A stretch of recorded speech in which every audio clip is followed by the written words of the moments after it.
Well, that's right, Heather. Speaking with the family, they're still wondering that all-important question, where is Jolene Cummings? Nassau County Sheriff's Office still investigating this case. Yeah, Jeff, I've counted over 24 evidence markers. Come look at this. You can see the scene is all the way down there. Police didn't have an exact number for us, but we're told a lot of those evidence markers are shell casings. Doctors here actually credit their mass casualty plan for when those victims started arriving. They were able to jump into action. In the wake of that shooting that killed 2 people and injured nearly a dozen others, local companies, of course, are on high alert, so they're taking steps to make sure that their staff is prepared for the worst case scenario. Yeah, Anthony, Heather, could you even imagine 30 years at a location and in one night it's in shambles? Look at this tree that fell here.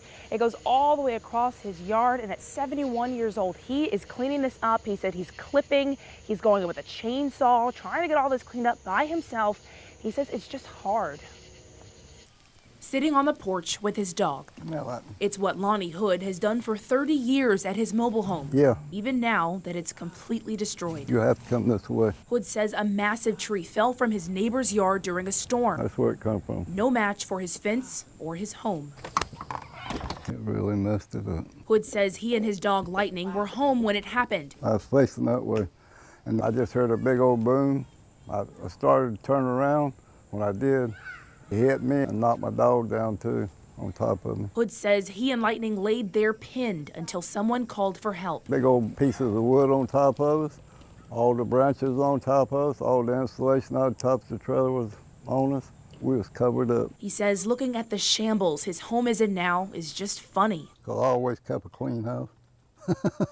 Funny in a sad way. Always kept a clean house. Because it's the place where he remembers living with his wife, who passed away. She got breast cancer. Wasn't nothing they could do about it. The place where he's leaving decades of memories. I'm disheartened. I'm really disheartened. Disheartened and overwhelmed because now he's got to clean it all up. It's just hard for one person to try to do it all. And as the youngest of his siblings, he's asking anyone who will to come on by and help. If I could get some help, I'd appreciate it. I would.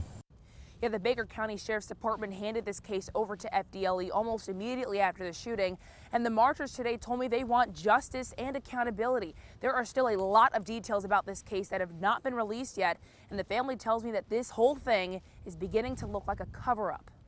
Justice for DJ! Justice for DJ! It's been over 2 months, and Dominic DJ Broaddus' family and friends still have no idea what happened to him. I have a police report that's redacted to no end. This is DJ's father, Dominic Sr. You know, what are they hiding? He says all he knows is that his son was shot. He had multiple shots to the head. And that the only name on the police report was a 28-year-old son of a retired Baker County Sheriff's deputy. Justice! When do we want it? Now! According to that police report, the retired deputy's son was escorted away from the scene of the crime to the sheriff's office, later to be released. We are not identifying him because he hasn't been charged or listed as a suspect. What do we want? Justice! Please don't get this shut down! As a mom, you know, raising a son of color, I always talk to them about being safe. And this happened in the daylight when he thought he was safe. For DJ's mother, Delma Shea Swain, that's what hurts the most. You do all you can to try to tell your young men and boys to stay safe. And you realize you don't really have the power. This is what democracy looks like. It hurts. It hurts. It's been hard. It's almost like pure hell, damn near. DJ also leaves behind a son. His family says he's got his father's eyes. He knows what's going on, but he's quiet. But, you know, I know how heavy this lays on my heart. So I can imagine his father. Dominic Sr. says that's why they won't give up until they've got answers. I'm not going to just go away. You know, we're going to find out what happened. People, power! People, power! People, power! People, power! Now, Dominic Sr. also told me that FDLE told him that his son did not have a gun at the time of the shooting and that his cell phone is now missing. I personally reached out to FDLE yesterday and asked if there were any new leads, any new suspects, any information or documentation they can send me, and they said that this case is still under investigation. It's an active investigation, and they cannot release any more details. I love birds, and I am so excited. Oh, this is phenomenal. This is not something that we see every day or can drive 50 miles and go see it happen. It's happening here in our backyard in Jacksonville. We are gathering to see the purple martin. It's a large swallow bird that's going to gather by the thousands, swoop down in a big group and land in these trees. This is the kind of situation where you're going to take as many photographs as you can and hope to get one or two good ones. So you're ready to take some pictures? I'm ready to take pictures. It's that cool. In fact, if you have binoculars, you don't see the size of the event. About 8:35, 8:40, 8:45, they will start to drop in large numbers. It's something that none of us have ever seen here.